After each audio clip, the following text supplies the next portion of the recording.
ঝাঁকটা চুলের মার্সেলো হলুদ জার্সিটা পরে সবুজ গালিচা দাপিয়ে বেরোনো এক ফুটবলার বাম প্রান্ত থেকে বল নিয়ে ছুটে চলা, সবাইকে পেছনে ফেলে দুর্বার গতিতে এগিয়ে যাওয়াটাই যার ছিল প্রধান কাজ। ফুটবল সাম্বার এক সৌন্দর্য, এক অসাধারণ কারুশিল্পের নায়ক। হয়তো ফুটবলে কারও তিনি প্রথম প্রেম। একজন মার্সেলো ক্যারিয়ারটাই ছিল যার চুলের মতো বাহারি। সেই মার্সেলো জানালেন ফুটবলকে বিদায়।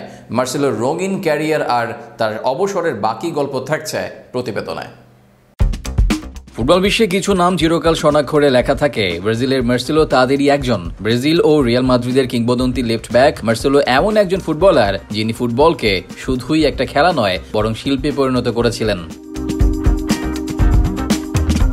Marcelo Vieira da Silva junior জন্ম 12 মে ব্রাজিলের রিও ডি জেনেইরোতে। ঠিক অন্য 10টা ব্রাজিলিয়ানের মতোই ছোটবেলা থেকে ফুটবলের প্রতি অসম্ভব ভালোবাসা তার। আর সেসবের রেশ ধরে মাত্র 13 বছর বয়সে মার্সেলো ফ্লুমিনেন্সের যুব একাডেমিতে যোগ দেন, যেখানে আস্তে আস্তে করে ছোট্ট মার্সেলো তার প্রতিভার ঝলক দেখাতে শুরু করেন।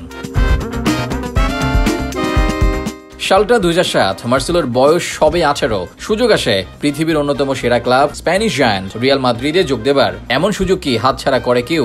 মার্সেলোও করেননি, যোগ দেন রিয়ালে। যদিও রিয়ালের শুরুটা তেমন একটা ভালো ছিল না মার্সেলোর, তবে আস্তে আস্তে তিনি হয়ে ওঠেন দলের অপরিহার্য অংশ।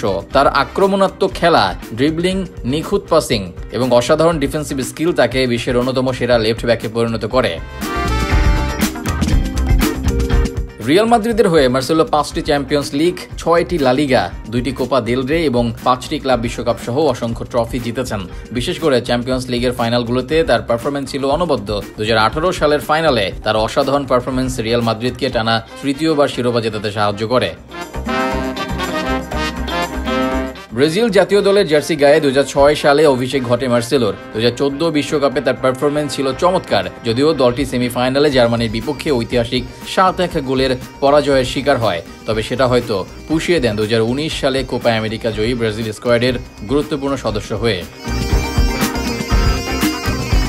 2022 সালে দীর্ঘ 16 বছরের সফল ক্যারিয়ারের পর মার্সেলো রিয়াল মাদ্রিদকে বিদায় জানান। এরপর তিনি ব্রাজিলের ফ্লুমিনেন্স ক্লাবে ফিরে আসেন এবং 2023 সালে কোপা লিবার্তাদোরেস জিতেন।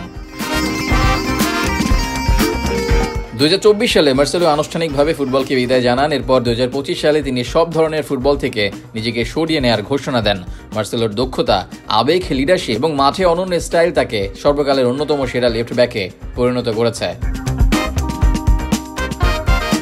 মার্সেলো শুধু একজন ফুটবলার নন, তিনি ছিলেন একজন শিল্পী, একজন লিজেন্ড। তার বিদায় ফুটবল ভক্তদের হৃদয়ে এক শূন্যতা সৃষ্টি করেছে, কিন্তু তার অর্জন ও স্মৃতি চিরকাল অনুপ্রেরণা হয়ে থাকবে সবার মাঝে।